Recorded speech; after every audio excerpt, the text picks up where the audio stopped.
Shock Monkey Radio is entertainment for adults, by adults, and the views and opinions expressed here do not reflect upon the sponsors or FXBG Public Radio. For additional information, please refer to the United States Bill of Rights. Stand warned.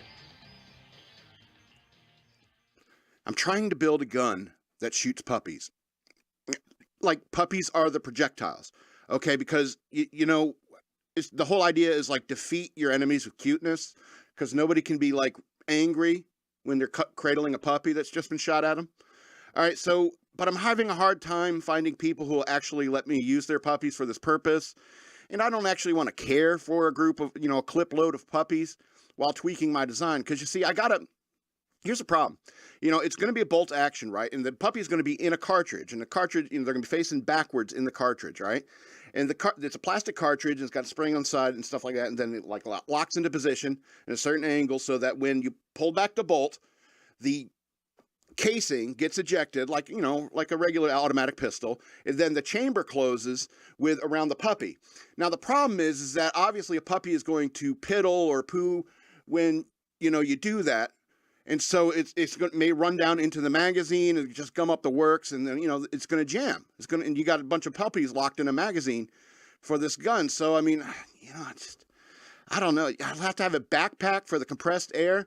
But, I mean, just the concept of being like, and you got to put them backwards inside the cartridge, you know, because otherwise, if they're facing forward, as soon as you know, rack that first round, the puppy's going to start climbing out the barrel, and then you lose pressure and doesn't go as far, and you could actually have a chance of hurting the puppy. I don't know. I don't think this is very feasible. I might give up on this project. Maybe more of a t-shirt cannon approach. T-shirt cannon approach? Yeah, I mean, that's compressed air. So, I mean, it's the same basic concept as a t-shirt cannon. And anyway, just larger, you know, scaled up. Anyway, this is Shock Monkey Radio. I'm your host, the Madman. I'm crazy, see? Thinking about making guns that shoot puppies as the projectile.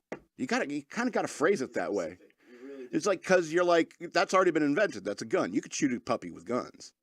And I was like, that's not what I'm talking about. I don't want to hurt the puppy.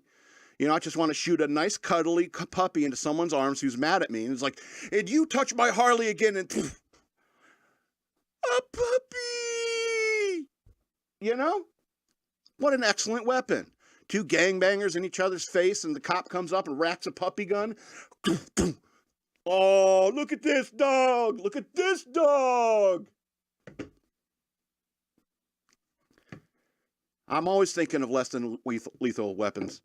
Always thinking of a way to do it. But, you know, like I said, if they piddle in it, next thing in it, you're shooting dog poo or pee at them as well, and it doesn't matter how cute the puppy is. If it comes with pee and poo, it's awful. It's awful. Welcome to Shock Monkey Radio. I'm your host, the Madman. I want to remind you again that I have a Patreon. Go to patreon.com/shockmonkeyradio for more of this riveting type of content. I rarely talk about hurting puppies that often. Follow me on Twitter at DNALETSAW. That's the word wasteland spelled backwards. Facebook, Shock Monkey Radio Redux on Facebook. Shock Monkey Radio Redux on Facebook, and at SLRobbins13. Hey, is it possible to, like, switch, like, the Twitter one and the Instagram one, and maybe I'll start getting weird prostitutes following me on Twitter instead of Instagram?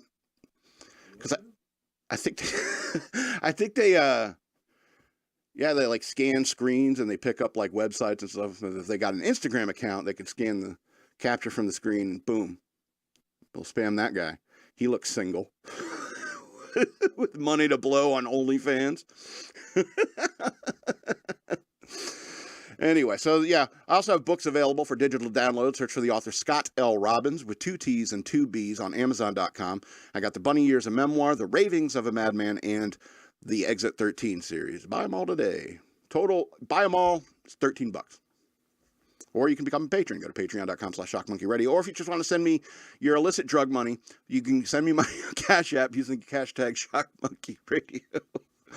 If you're a drug... I'm not even going to say it. I'm not going to say it. You know, if you're just trying to wash some money, give it to me. I'm kidding. Oh my God. Seriously though, I have been a little angry at dogs lately because my sister's dog is staying with us, and she likes to sleep with me. But 2 nights ago, I got up at like 5 in the morning having to pee because I drank a lot of beer. And as soon as I put my foot down, my bare foot down on the squish, I'm like, oh, hell no. Turn on my light, and there's the dog poo on the floor and under my foot. And you know how that you feel. You were sleepy, and then all of a sudden the adrenaline just shoots into your body, and you're mad. And you're like, get out of my room. Get out of my room. And the dog's in there looking at me like, hey, I just put it there. You're the idiot who stepped in it. And I'm just, get out of my room. Right? So I'm trying to shoo the dog out of the room because obviously the dumb dog doesn't understand English. It's like, what? You know, what's the problem? It's just poo. And so I got to do this like one-legged hop with this dog underfoot saying, where are you going? Why are you walking like that? You know, because they're idiots who poop in your room. I hop over to the bathroom, which luckily is across the hall, get my foot inside the tub and spraying my foot down. And I'm furious. So I go back in my room, grab that dog. And so I had to like get the napkin, get the toilet paper, and like pick up the turds, you know, dispose of them. Come in there like with spray bottle, this what do they call it? A sponge? I'm so angry. I don't remember what things are called. And so I'm like scrubbing. I'm just so furious. I'm like, this is not what I just wanted to pee and get back into bed and go back to sleep. Finally, after I'm all cleaned up and everything like that, and the dog's out in the hall, just looking at me, like, "What? Why are you mad?" Finally, it's like, you lost your room privileges, and so I closed the door, and I tried to go to sleep, and I didn't get to sleep for like 45 minutes because I was so furious. I was so angry. It's like ended up being like a 45-minute hate nap. You know, I'd just be sitting there trying to sleep, just damn dogs. And so, and then I started getting plagued by the thought, it's like, maybe I wouldn't be a good father because I was so mad. Anyway, so that's what my week's been like, stuff like that. Anyway, so, yeah, let's talk about a couple of, because I've had, you know, angry sleep and so forth. If the show seems lacking, there's a good reason. It's dog poo. And some other things. So I was listening to Ben Shapiro a couple days ago, and he was talking about how his kids, he and his kids would go walking around this golf course they lived near, and the kids would collect golf balls, would pick up golf balls and stuff like that. And they decided that since they lived near a golf course, they would start selling golf balls for $1 a piece or something like that. And so you got Ben Shapiro like teaching his kids like how to run this business. It's like, yeah, it's somewhat labor intensive. You got to go find the lost balls. You know, it's not like you can go rob people, take their balls, or buy, you know, premium balls and like sell them for $1 each. So you got to take the time to go out there and search for the balls. All right. And so they ended up selling some balls, and they made a little cut. Everyone made a little cut of the profits. And as he's talking about, like, one kid went out and like bought what they wanted, and his son like reinvested right into, he got a ball washer, reinvested right back into the company and stuff like that. And I know what you're thinking. They're the Shapiros, man. It's like, no. Those are capitalists. That's what capitalism is. Because I had a lemonade stand. Me and my sister, when we were kids, we had a lemonade stand. You know, we were like bored some summer afternoon, and our mom says, "Well, why don't you go bother me somewhere else? Go make a lemonade stand or something like that." And like, I make a pitch. So she made us a pitcher of lemonade, and you know, some plastic cups, and put it. And we got a card table and stood up by the road. And we made a sign and everything, and we sold lemonade. And our grand total of the profits was probably like $1.50 because this is like 1987 or something like that. We did this, and you know, then, you know, we had this conversation. It's like, this is how much we made. It's like $1.50. It's all in coins. And, you know, then your dad says, okay, well, we'll take this 10 cents for the lemonade mix. We'll take this 20 cents for the freezer, for the ice. You know, we'll take this much for the cups that we bought. We'll take this much for the use of the pitcher. And it was like, ooh, we're looking at this, and I'm losing comic books now. You know, like whole issues of comic books. But I mean, you have this conversation with your kids. My parents had this conversation with me. It's like, there's overhead. You got to start paying these things. You start trying to get into this kind of stuff. You know, you got to start tracking what's going on, you know, or else you're like, I'm wasting my time. You know, I'm not making any money. It's like, all about the candy bars. Yeah, it's all about the candy bars, right? You want to go, you want 2 comic books, a candy bar and a soda, right? Well, sorry, it costs you at least 1 comic book, at least 1 comic book in order to for your overhead. And so you're like, I don't even know if this is worth it. But, it was. When you're that age, So, I mean, and it's not like something that, I only did once. In school, I was like reading books long before everyone else. And so I had like read and like memorized several origami books when I was a kid. And so I'd sit in class and I'd make stuff with origami and people would like, oh, that's cool. And I'd sell it for a nickel. And so I was making all sorts of things with origami until people, kids are pretty bright. They can catch on how it's made. It's like, this jackass is charging me a nickel. I'll learn how to make it myself and they're going to make it nickel. And that's another lesson in commerce. It's like you created a product, started making money at it, and then you got a bunch of competitors popping up who are like, oh, I can make that for 3 cents. It was another lesson. Eventually I stopped making money at that and I stopped doing that. My sister and I even once like sold seashells by the seashore. We found a bunch of shells by the beach and we thought were real pretty. So we set up a table, said seashells, and we tried to haggle with people. Nobody bought any, obviously. So we were kids who had never seen the ocean before and we were really excited. So that business venture didn't really go anywhere. When I was like 13, 14, something like that, I started a lawn mowing business one summer. And I'd go around to the neighborhood. I made a bunch of flyers on my dot matrix printer. It said, Scott's Lawn Care. And, like here's a bunch of like $10 to mow your lawn, weeding, $10 or something like that. Just a series of services I can do. Nothing too complicated. Stuff a 14-year-old kid can do, And so I passed it around through my entire neighborhood. And so I started getting calls. People were calling me. It's like, yeah, you want to do this? It's like, oh. And I all of a sudden I had more business than I could handle. So I went to my friends, a couple of my friends, and said, hey, are you willing to help me out with all these lawns I got to mow? I'll split the profits with you for every job, 3 ways. Every single job, 3 ways. And they're like, okay, we split the labor and we got to divide the labor. This is something I had to learn. We have to divide the labor properly in order to get your cut. All right. And so we had this one contract. I call them contracts, but it's just basically I sent them an invoice. It was mostly like oral agreements, starting out. And it was this one house. They were going on vacation for a month and they want us to mow their lawn once a week for 4 weeks while they're gone. And it ended up that I did it every week. I asked these other guys, like, listen, I'll do 2 of the weeks, but each of you's got to take a week at this lawn. All right. I did it 3 weeks. The other partner did it 1 week, but the third guy didn't. He didn't do it. I ended up doing it the third time, the very last time. No, wait. No, I did it every single time. Yeah, I did all 4 weeks by myself. And so when I got paid for that job, they gave a tip on top. It's like, because we asked the neighbors and you actually came out here every week and you mowed it. So here's a tip for you. And so I put that tip in my pocket where it belongs. All right. And I still split the profits from that job 3 ways with those other guys. But they found out about that tip and one of them got really mad at me. The other guy didn't really care. He said, yeah, you probably deserve it. The other guy got mad. He says, I want a third of that $20 tip you got. And he got angry at me and threw the money that I gave him from his cut in that job in my face and stormed off. Eventually, he came back to apologize to me and accepted the money that I gave him for the job because his dad probably told him, it's like, you didn't even mow those lawns and he's paying you. So it's a lot of lessons. This is what growing up in America in a capitalist country is like. It's like you could start businesses when you're a kid, and you start to realize it's like what a pain in the butt it is. In many ways it is.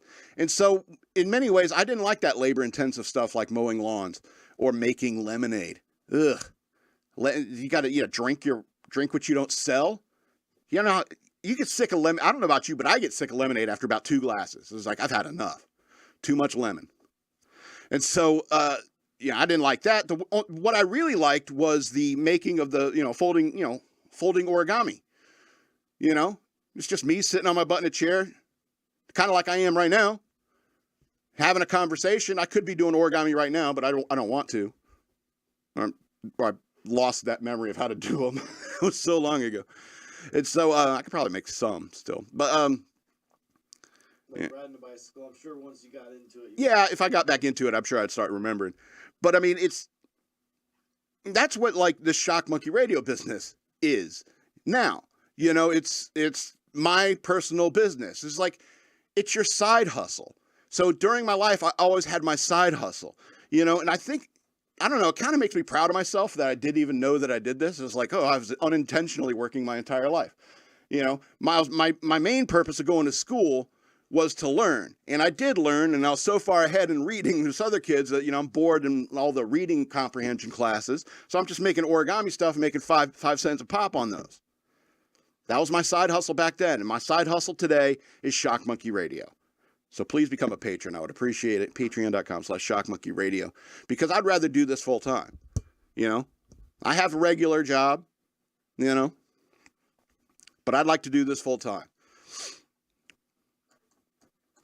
And I tell you what, you become a patron within the next, but since this is March 1st, you become a patron in the month of March. Yeah, if you become a patron in this month, I'll make an origami thing and I'll send it to you. Okay? It's an envelope and a sheet of paper. I'll do it for you. I'll do some research. I'm sure, you know, tons of people, there's websites and stuff like that.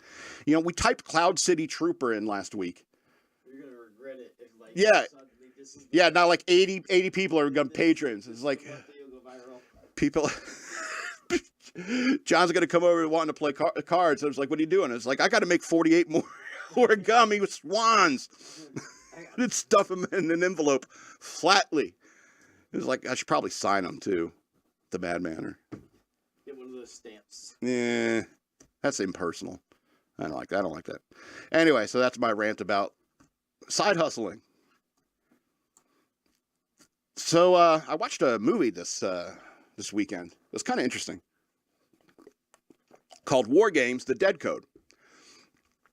Now, I don't know if you've seen it or not, but I hope you have seen, if you watch this, you have seen the original Wargames.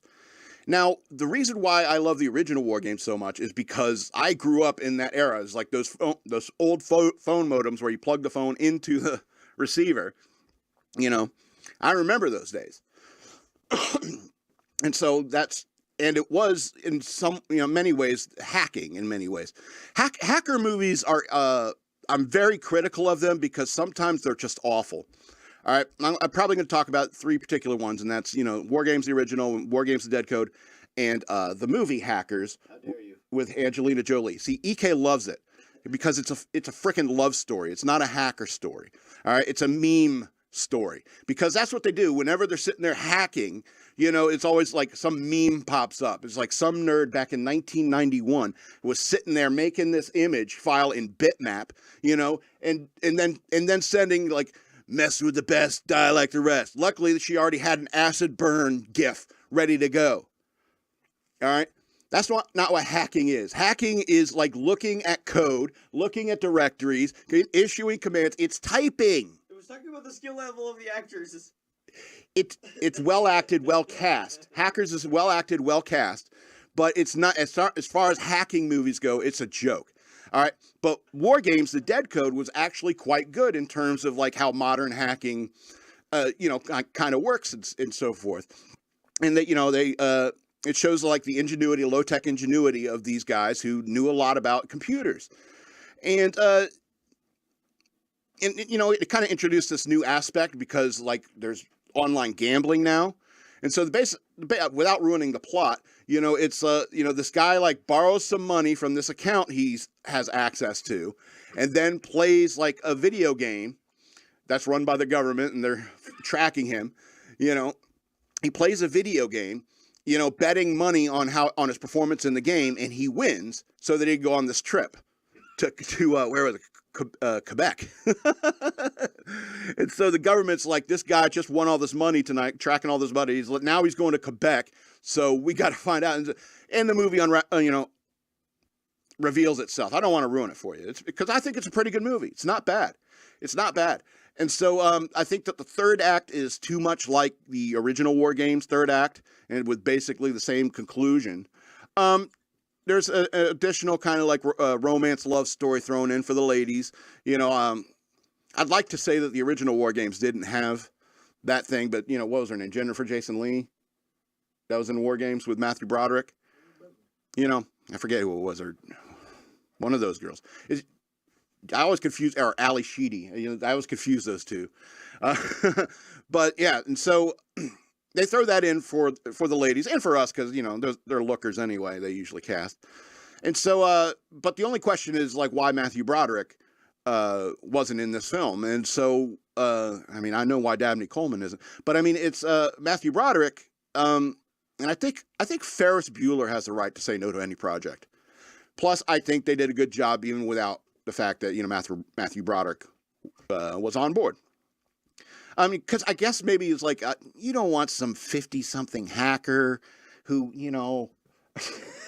nobody likes that guy. He's probably given up his hacking ways. He's probably he's got a mortgage and it's like I can't get involved in that hacking stuff anymore. If I get caught, I'm gonna have to at least sell the boat, maybe the lake house.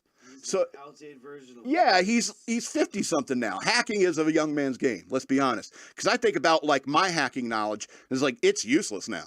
Because I've thought about sending my resume to Scammer Payback, and it's like, dude, I want to work with your vigilante ass, So, but I realized he's like, he'd look at my resume and be like, HP UX 10.2, what? Windows NT? Oh wow. So that's what I mean. It's a young man's game. So pretty good movie. Wargames, The Dead Code, 8 of 13 stars. I would recommend it if you're into like hacking movies. All right. So I got a couple of like random thoughts that popped up, stuff that's in my head and I don't know why. When I was scrolling through Twitter or whatever, I saw this like brief thing that was stuck in my head, which was a guy sues a girl for emotional damage for refusing to go out with him. And I was thinking, it's like, I don't know if this story is true or not. And it doesn't matter. The point is that it sounds true. In this day and age, would you not be surprised to see that headline and it be true? Because the way that, especially in America, the way that litigation just happens at the drop of a hat on so many different things. And then I actually could see it. She could have just said no, but she had to say no, loser. It caused me such irreparable damage. See, EK's liberal ass thinks it's a good idea. All right. I just can see it playing out. Yeah, he could see it playing out that way. That's what he meant. All right, I'm sorry for insulting you. Not really. I need your help lifting the puppy gun later. So get it back into my car. We didn't have time to show you how it works later. Before the show. Yeah. So I was thinking is like how many times I've been rejected by girls, and it hurts, but I don't think I deserve financial restitution for a crisis I created. All right. Do you know I hate to get all highbrow on you. Do you know T.S. Eliot? There's a poem called The Love Song of J. Alfred Prufrock, where there's a line that says, should I, after tea and cakes and ices, have the courage to force the moment to its crisis?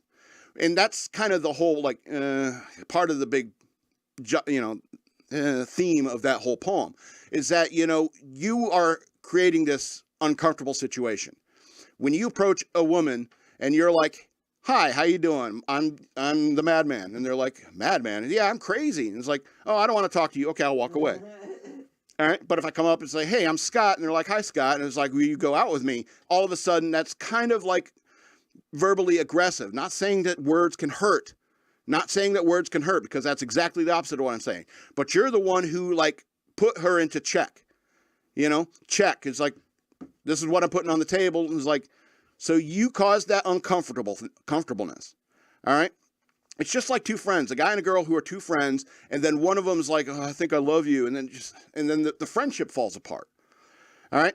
So, whoever like brings it up and there's like, and it's not going to happen that way, then, you started it in many ways. So I don't want to hear any people complaining about how it hurts when your heart gets broken. All right. Yeah, it hurts, but it's not like you were married. It's not like you share custody of a child. It's not like you guys share property or have joint bank accounts. Why do you need to bring the courts into this?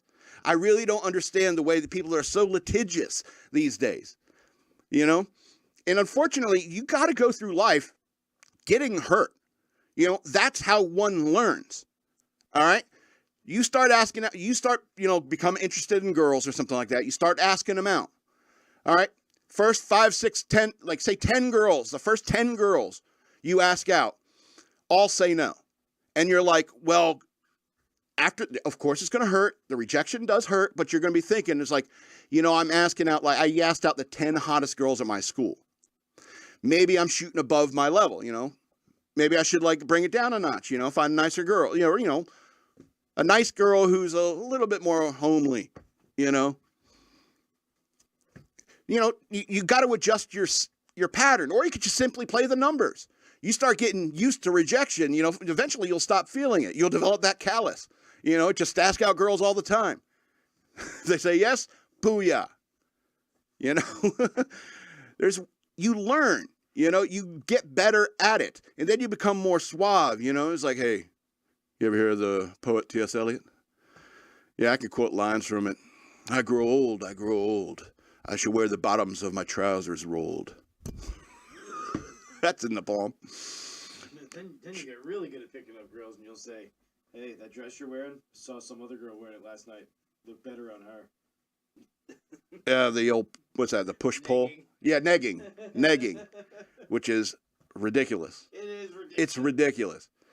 And it wouldn't be used if it didn't work, ladies. All right. It's more about them competing with each other. Yeah. What's that song? Girls walk by dressed up for each other. With the sick bass line. Wild Night. I forget who did it. Anyway. Wild Night is calling. Yeah, you know the one. The thing. I think Dilbert is stupid. I always thought Dilbert was stupid. Was an uninteresting comic, not particularly well drawn, not particularly well scripted. All right. And so is anyone really surprised that the guy who's created this thing is an idiot? I mean, are you really surprised? I mean, you got to ask yourself, what kind of person follows like a person like Scott Adams on Twitter? I can understand you being a fan of this show and not wanting to follow my Twitter. I get it. It's like, that guy's a madman. He's an idiot and a madman. He wants to create a puppy gun. All right? So why would you want to follow my Twitter? Because of my sick memes that I retweet? It's like, come on. There's tons of accounts out there that retweet sick memes. All right? But why do you care what these people think? The only thing I think you should think about is you should think that what I'm saying is like, you shouldn't care what I think. You shouldn't care what Scott Adams thinks. You shouldn't care what Tom Cruise or Katy Perry thinks. These people are morons. And you know what? If you start looking around the world and you start looking really closely at all types of people, they're all morons. Okay? We're all just fumbling around in the dark trying not to hit the wrong switches. All right? Every single idiot with their fingers on nuclear weapons are like that. It's like, ugh. They're just a bunch of idiots in the world like you. I'm 45 years old. I don't feel like I know what I'm doing. I never felt like I knew what I was doing. I know, I'm doing a podcast right now. I know I'm talking on the internet and so forth. I feel tenuous anyway. And this is how it's so easy in many ways to get over stage fright. It's like, hey, I don't really know what I'm doing anyway. So whatever I do up here is going to be crazy no matter what. People are like, hey, how can you stand there and look at the camera for an hour and talk on the internet with everyone judging you? Because I don't think about that. I don't care what you think any more than you should care what I think. So why do you care what Scott Adams thinks? Yes, people say racist things sometimes, but I don't think it's did it in a malicious way. I think that he's just an idiot saying stuff that comes out of his mouth. Some people aren't as good at it as I am, believe it or not. Anyway, I'm tired of ranting about the creator of friggin' Dilbert. Who cares? It's a comic strip, a cartoon at one time. I was told earlier. Anyway, I want to talk about one more thing before we get out of here this week. Not get out of here. I'll get to go to the news. So I don't know if you know about this Day of Hate nonsense that came out. Like at the end of last week, there was some chatter in the Twitterverse about some Day of Hate that was coming this past weekend. And as soon as I heard of it, it's like, That sounds like BS to me. Who would back that? Who would back that in this day and age? People who want the purge. People who want the purge, maybe? I don't know. It's like it, you know, so of course I go to censored.tv. Are they doing like some day of hate or something like that? And it's like, no one would back that. It's ridiculous to think that there would be something like that. It's like, to be honest, it's like I've met about like, I would say like 6 real racists in my life. And I'll tell you honestly, they're pretty diverse crowd too.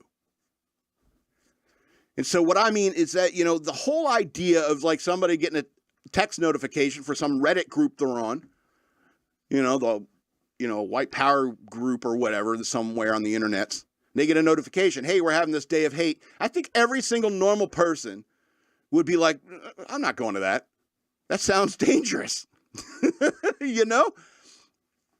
In like most of these like protests you see, you'll see corporations, you know, some companies and rich people will put money behind them. What company is going to want their name affiliated with something called the Day of Hate?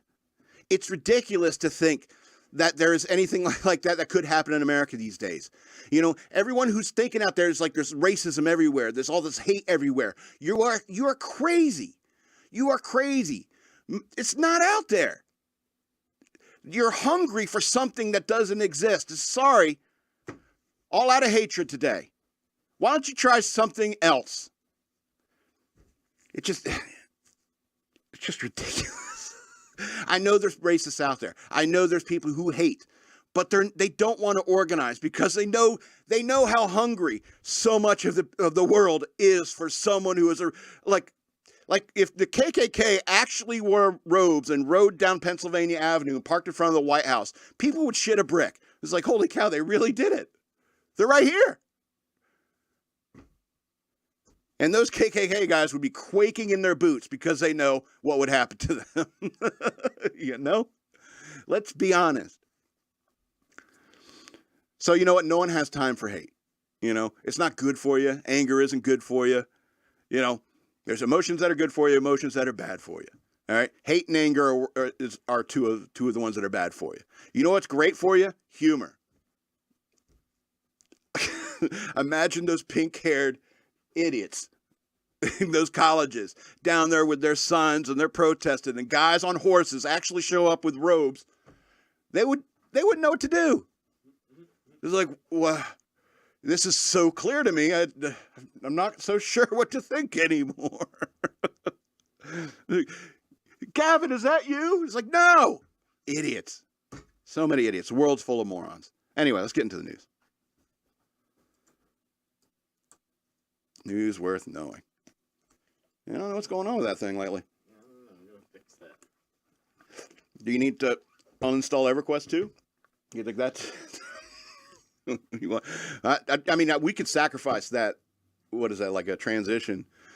If it means playing EverQuest, streaming EverQuest too. I just made it with an old version of this software. I probably need to make a new one with the newest version of Exploit. All right. Anyway, so we're going to do the news now. All right. So I don't know if you heard about this. Lori Lightfoot lost. So Lori Lightfoot's critics sound off on Chicago mayor losing re-election. Quote, crime doesn't pay. First time in 40 years. What? First time in 40 years a Chicago mayor has lost re-election. Oh, yeah. First time in 40 years Chicago mayor has lost re-election. So Chicago Mayor Lori Lightfoot, Democrat, obviously, lost her re-election bid on Tuesday night, and critics are celebrating the end of her term. Under Lightfoot, Chicago has seen soaring crime rates, which became a theme of her opponent's criticism. Well, if you have a good thing to run against her on, yeah. In 2021, homicides in Chicago rose to the highest numbers in 25 years, outpacing other crime-ridden cities like New York and Los Angeles. Throughout her tenure, the mayor has been blasted for a poor relationship with law enforcement, and the city's police department lost a significant number of officers in recent years amid the rise in crime. Lightfoot faced challenges from 8 other candidates in the mayoral race, but failed to make the runoff after finishing the election in 3rd place. Didn't even make the runoff. Chicago Public Schools CEO and City Budget Director Paul Valles, will face off against Cook County Board of Commissioners member Brandon Johnson in the April 4 runoff. No candidate surpassed the 50% threshold to win the election outright. So it's good. That's good. They're doing a runoff. After the mayor's defeat, critics wasted no time in expressing their pleasure on Twitter that Chicago will soon have new leadership touching primarily on the city's crime wave. Gianno Caldwell, a Fox News political analyst whose brother was killed in Chicago last summer, wrote that the Lori Lightfoot experiment is officially over. Thank you, Chicago. Representative Marjorie Taylor Greene from Georgia wrote, Lori Lightfoot, crime doesn't pay. Former Georgia State Representative Vernon Jones, who lost his election for the U.S. House in November, exclaimed that the mayor just got the foot. I think it's just got the boot. He added, other Democrat mayors with runaway crime in their cities take note. Even liberals are tired of being unsafe. Yes, sir. That is correct. We can agree on that, right? Democrats, Republicans, I don't want to live in a crime-ridden city. Quote, there is hope for my home city yet, wrote Jonathan Turley, a criminal defense attorney and Fox News contributor. Lori Lightfoot is out. Greatest potential improvement for the city since 1990, when the direction of the Chicago River was reversed. Anyway, so way to go, Chicago. Hopefully it's a first step on the way to like enlightenment in terms of how, you need to deal with crime. Because, crime's it's out of control almost everywhere now. I mean, spilling into the schools. Have you seen some of these videos coming out of the schools? My Lord. The kids beating each other, beating up teachers. I saw one with a teacher beating up a student. What the hell? No discipline in schools, no discipline on the streets. So, hey, step in the right direction, Chicago. And that's the point. It's like, I've been to Chicago. I think it's a beautiful city. Cold as hell, but beautiful. All right? I can't imagine what it looks like today. It's been so long since I've been there. And so, I mean, you should want to take care of a beautiful city. New York is also a beautiful city, but you should take care of it. You need to take care of it. Anyway, let's go on to this next story about how never been to St. Louis. I heard it's nice. Or was. So, St. Louis suspect seen calmly loading a gun, shooting a homeless man, execution style in broad daylight. Police report. St. Louis, Missouri police arrested a man on Monday who was allegedly captured on video executing a man in broad daylight. Police told Fox News Digital that officers responded to call for a shooting just after 10 a.m. on Monday. 10 a.m. It's too early for murder. When they arrived, they found the victim lying on the sidewalk and suffering from a wound to the head. Preliminary investigation found the victim and a male suspect engaged in a fight at a nearby Shell station just before the shooting. The suspect police added, fled the scene on foot. About 2:45 p.m., an officer spotted the suspect, later identified as Deshaun Thomas, 23, of St. Louis, and alerted the district. Thomas was seen walking into a library, taken into custody a short time later. Police said Thomas was in possession of a firearm and shell casings at the time of his apprehension. The circuit attorney Kim Gardner's office charged Thomas with first-degree murder and armed criminal action. Video of the incident surfaced on social media shortly after it happened and was viewed by Fox News Digital. The nearly minute-and-a-half video starts with 3 people in frame, one of whom is lying on the curb. This is what irritates me. It's like these people filmed and did nothing. Didn't even yell to the guy. The people walked by, did nothing. Remember Boondock Saints? Something we should fear most, and that's the indifference of good men. And when you just walk by or just film, something like that happens. I don't know. There's something wrong with you. He's got a gun, dude. You should run. He's got a gun. He's loading a gun. Barely into the realm of doing the right thing. Anyway. Yeah, I think it looked like a revolver he's loading. Because it took a while for him to load. Then he just points it at his head. The suspected shooter calmly stands over the victim while he loads the gun. Moments later, he points the head of the gun at the man sitting on the curb. You hear a gunshot, and the video quickly turns from the scene, which is why it was allowed on Twitter. And you could hear a man say, "Oh my God, he just effing killed him." Several people posted the video of the shooting, yeah. So, it's awful everywhere. St. Louis, completely different city, but, crime is still out of control, and something needs to be done. There needs to be changes.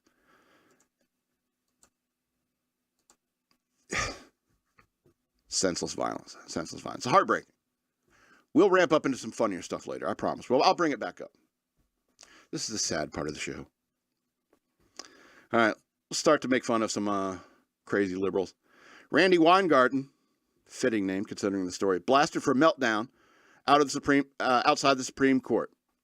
So Teachers Union President Randi Weingarten got attention on social media for an emotional display outside of the Supreme Court on Tuesday. A student debt crisis center's rally was held in response to the Supreme Court listening to a pair of challenges to President Biden's plan to forgive $10,000 in federal student loans for individuals making less than $125,000 per year or households earning less than $250,000 annually. Weingarten broke down during her speech. Quote, and frankly, this is what really pisses me off, she said. During the pandemic, we understood that small businesses were hurting and we helped them. And it didn't go to the Supreme Court to challenge it. Big businesses were hurting, and we helped them, and it didn't go to the Supreme Court to challenge it. Yeah, maybe we should have. Anyway, she goes on to say, all of a sudden, when it's all about our students, they challenge it. The corporations challenge it, and the student loan lenders challenge it, she continued. That is not right, and that is not fair. That is what we are fighting, as well as when we say cancel student debt. This is about the people, and it's about the people's future. It's about all of your futures. Several Twitter users piled on the scene, which saw many as a horrible, crazy display. You got to hear it. It's a rant, It's a rant.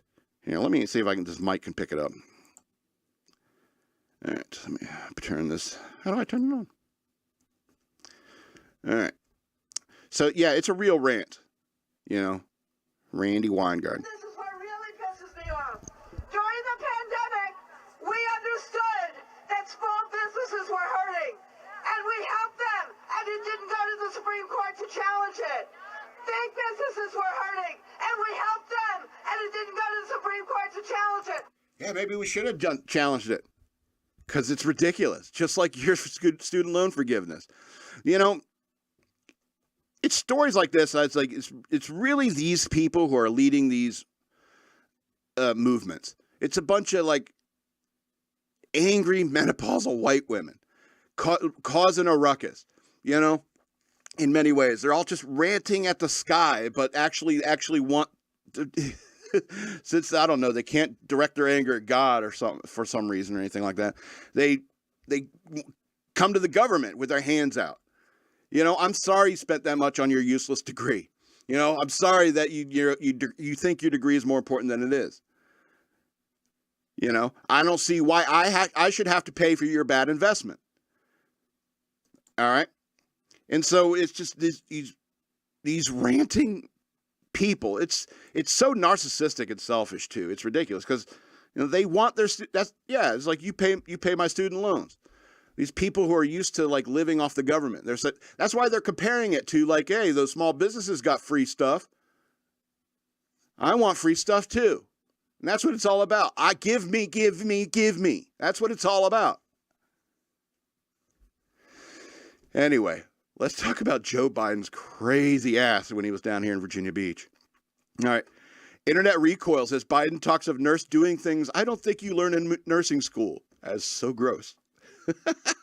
Twitter users recoiled after President Biden on Tuesday gave intimate details of a treatment in a medical facility. Biden was speaking about a health care policy in Virginia Beach, Virginia, when he told a story about a nurse he said was named Pearl Nelson. Quote, she'd come in and do things I don't think you learn in nursing school, he said. Quote, she'd whisper in my ear. I couldn't understand, but she'd whisper and she'd lean down and actually breathe on me to make sure there was a human connection. Biden continued. X Strategies LLC senior digital strategist Greg Pierce pointed out that Biden has told this story before. He shared a clip of Biden retweeted by Grabian founder Tom Elliott in July 22nd of 2020, where Biden recounted, I had nurses at Walter Reed Hospital who would bend down and whisper in my ear, go home and get me pillows. He later claimed they would actually breathe in my nostrils to make me move, to get me moving. Many Twitter accounts expressed their distaste in the latest telling of this anecdote from the president. Radio host Jenna Ellis asked, how does the cabinet not watch this and invoke the 25th Amendment? She wasn't the only one to question Biden's mental acuity. Quote, this man has lost his mind. Good thing he's not in charge of a nuclear arsenal or something like that. That was Justin T. Haskins writing that. KCEN news anchor Chris Radcliffe commented, what a strange thing for the President of the United States to say. Yeah, it's super weird. President Joe Biden making it weird for everyone, Senator Ted Cruz said. Podcaster Mike Crispy said, Joe Biden managed to top his I may be a white boy, but I'm not stupid line. Only took him 24 hours. Did you see that one? I may be a white boy, but I'm not stupid. There's a black lady, he's a sign language translator. When he says that, you see this look on her face. Ooh, that lady's biting her tongue.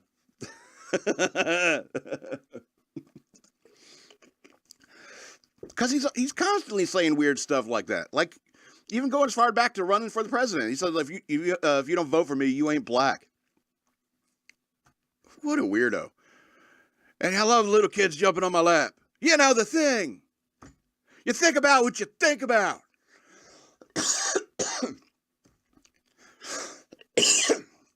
I was yelling. Hurt my throat. Anyway, so he's clearly out of his mind, right? Yeah. All agreed? All right. All right, let's move into a funnier story and more inspiring stories, I guess. Let's talk about Patrick Warburton sticking up for his role in Family Guy. UK and I were just talking about how Ben Stiller came out and defended Tropic Thunder. He said it was controversial when he came out. It's not surprised it's still controversial. I stand by my work, And so, I mean, now you're starting to see more people standing up for their work, and especially when it comes to comedy. So Patrick Warburton won't apologize for his Family Guy role. Quote, we need humor. Patrick Warburton, who is arguably one of the most recognizable faces and voices in the entertainment industry. From his iconic Putty character on Seinfeld to voicing paraplegic Joe Swanson on the nearly 300 episodes of The Family Guy and greeting guests during the Soaring Around the World instructional video at Disney's California Adventure, Warburton's signature baritone voice and charming disposition are unmistakable. Now, I'm angry that they didn't bring up Brock Samson. He was the voice of Brock Samson. Put down the firearms, boys. You don't want to shoot me. You know me. You know what I'll do to you if you do. Love Patrick Warburton. Anyway, so he recently marked another personal milestone by raising more than $4.7 million, that's dollars, to benefit St. Jude's Children's Research Hospital at his 13th annual celebrity golf tournament. The Warburton, Patrick, has now raised over $26 million for St. Jude, which treats and defends childhood cancer and other life-threatening diseases. That's awesome. You should, if you have that kind of clout, do it. Just do it. He has endured decades of changes in the acting world, and his proved longevity may look easy amid uncertain ebbs and flows of the cancel culture. But his positive outlook towards comedy has always helped him stay grounded. Warburton holds steady in his belief that a Seinfeld joke stands the test of time. I think that's why the show's in perpetual syndication and people love it. There's always, the way things change and this and that. What would fly today? What flew yesterday? Can't fly today. Should I do his voice while I'm reading his quotes? Things change and this and that. What would fly today? What flew yesterday? Can't fly today. I used to apologize for being a Family Guy. Apologize no more because this world is in a horrible need of satire. Everybody takes themselves too seriously, and I think in many ways become an overwhelming mess. But we need humor in our lives, and we need love and humor, acceptance. It's all rather simple. Sounds kind of like him, doesn't it? But he's absolutely right. Easy enough for the guy who played Elaine Bennis's on and off boyfriend on Seinfeld for 10 episodes in the classic cult sitcom we all know. Blah, blah, blah, blah. Many years ago, Warburton told the outlet that he desperately avoided Jerry Seinfeld while on the set, while fear of saying something stupid. Why would you be afraid of saying something stupid to Jerry Seinfeld? It's funny. You make a comment on something, and it's actually in an interview in Australia, he said. I was working on a project down there, and they asked me about working on Seinfeld, and I said, Oh, yeah, I avoided Jerry like the plague, that's the story. It's like everybody's curious. Why? You're such a horrible person? It was just simply because I knew how fortunate I was to be on the show. I wanted to hit my marks, get my laughs, and get out of there. Just not be an issue to have them say, hey, let's bring that guy back. That's what I wanted. The misguided remarks still didn't seem to instill any ill will from Seinfeld when the men reunited. I don't care about his relationship with us. A few years back, I was doing work with Seinfeld. Anyway, yeah, so obviously it comes up a lot. And it's like, I was brought up Catholic. My father was in a monastery for 3 months. He was almost a monk. We decided that wasn't his calling and wanted to do medicine. That being said, my mother was worse than my father. I mean, she has scrupulosity. So this religion was all the time with my mother. Cut to like 2 years ago when my wife's doing Ancestry.com. She finds out that I'm actually 12.4% Ashkenazi Jew. Yeah. I'm trying to find the comments. Why do I have to keep searching for the comments about the Family Guy? It's just that one thing he said. I used to apologize for it. Anyway. They keep talking. Whoever wrote this article liked his role on Seinfeld the most. All right. It's like if I had written this article, it'd be like all my favorite Brock Sampson quotes. He's got the knife and the UN guy's like, you can't come in here with that weapon. He's like, go ahead. Take it from me. The other guy looks back at the other UN. Anyway, Patrick Warburton, American hero. All right, let's talk about this last story, then we're out of here. All right. Nebraska cheerleader competes alone at state competition after squad backs out. She's proud of herself. In a display of school spirit, a high school cheerleader performed solo at the Nebraska State Cheer and Dance Competition, Go Fight and Winning, quote, for a crowd in which cheered loudly for her on Friday, February 17th.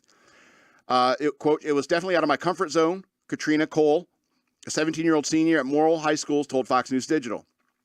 This is not something I would normally do by any means, but I didn't want to end my senior year on a low note, she added. I guess you could say I wanted to go out with a bang. With the rest of her already small cheer squad of four, wow, they couldn't make it to the state competition at the last minute. Cole decided to go it alone. After discussing it with April Ott, her cheer coach, Cole moved forward with plans to represent her school at state alone.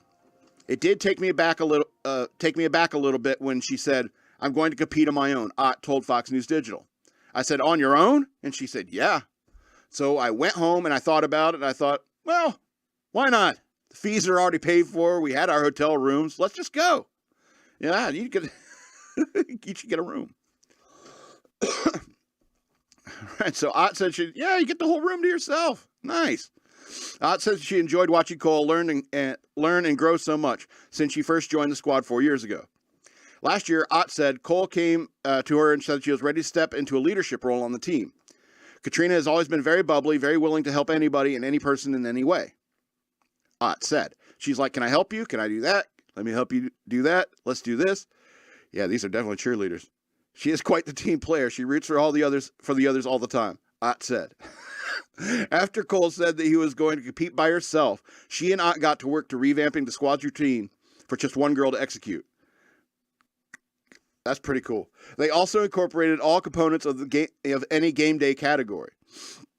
Quote, we had just to take out our stunts and make it where the signs we were be able to use by one person. It really wasn't too difficult to change it, seeing as we already had a small squad. Okay. As competition day approached, Cole had a lot on her mind, including her routine in the sub-district basketball championship game in which she'd be playing the night right before the cheer competition. Yeah, she's tall. Our school is a very tiny rural community, Ott said, of Morrill, Nebraska, which has a population of 930 people. Whatever sport a student would like to participate in, they participate in. Katrina is in volleyball, basketball, track, and cheer. That's just what you do in a small town. Yeah, you got to fill multiple roles, right? Cole played in the basketball game that took place in Big Springs, Nebraska, 2 hours from Morrill. Forgive me. The next day, Cole watched videos of her cheerleading performance nearly 20 times in order to prepare for the competition. This girl was not nervous, Ott said. She just kept telling me, I got this, coach. Awesome.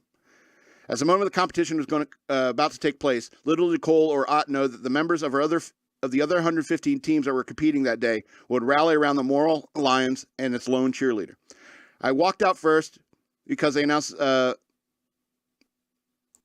walked out first because first they announced the name of the team. Ott said, cheerleaders. I waved and the whole arena applauded me and waved back, and I was like, "Whoa, they know us! This is crazy." Of course they do. We have our cheer and friends from other teams so you're always going to have somebody rooting for you, but this was a different level. Cole then took her place on the gym floor. Quote, there was a little bit of nervousness, a lot of excitement, and a lot of different emotions, she said. The arena was so loud, it was loud from the get-go. Ott said Cole was so pumped up and full of energy during her performance. The crowd was just going wild behind us. It was an amazing experience. Just to hear the booming callbacks from the crowd was spectacular. Cole said that after the adrenaline rush, she'd realized what she had just accomplished. Quote, a lot of people have told me, just a lot of the comments that I've read, I don't think that I would have been able to do that, Cole said. I wouldn't have had the confidence to do all of that. I'm just proud. This is her talking now. I'm just proud of myself for being willing to step out there and do it. Ott said Cole has inspired her and many other people. Katrina stood up for herself. Ott said, I feel like this is a story for everyone. Never quit. Just stand up. Just keep going. Whatever the adversities are, just keep going. Yeah, so here's the point. I played sports. I know it's different than cheer. I know it's different. But at the same time, it's like there's rarely, I think just in baseball, it's like when you're at the plate batting, then you have to perform for your team. And that at bat is you and you alone, your responsibility.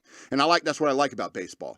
But if you're playing soccer or volleyball or any other, football, you can always blame somebody else, for if you don't win.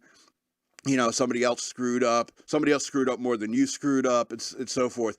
But, if you got the guts, you can go out there and represent your entire team, because there's friends that couldn't make it. That something came up and they couldn't make it, and they're small town. And she went out there and it's like, well, they worked so hard.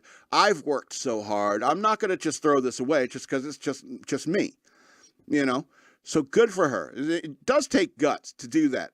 There's when you play in a team, there's a lot of anonymity. When you think about all those football players in the in the background, the special teams guys just hanging out, living in special teams for their entire career. Nobody pays attention to them really. It's just a guy who tackles people. But do they ever get the spotlight? Is it ever all focused on them? And God bless all those cheerleaders, other cheerleading teams that was like, the rest of her team didn't make it. She was alone, and she chose to go on herself. That's inspiring to everyone there, I think. So, I'm not into cheerleading or anything like that. But I think it's athletics. It's a sport, so I think it's worth mentioning. It's relevant. Anyway, so this is going to be the end of the show. I want to remind you again that I have a Patreon. Go to patreon.com/shockmonkeyradio. Become a patron. I would appreciate that very much. Or you can just send me money through Cash App. Money through Cash App. Use the hashtag shockmonkeyradio. All one word. Follow me on social media at Denolitsalt. That's the word wasteland spelled backwards from another T.S. Eliot poem. Shock Monkey Radio Redux on Facebook and at SLRobbins13 on Instagram. I also have books available for digital download. Search for the author Scott L. Robbins with 2 T's and 2 B's on Amazon.com. I got the Bunny Years, a memoir, The Ravings of a Madman, and the Exit 13 series. Check them out. I'd appreciate it very much. Yeah, this has been Shock Monkey Radio. I'm the Madman, and I love you. Oh, he's not in here. All right, I'll go. I got to go do it.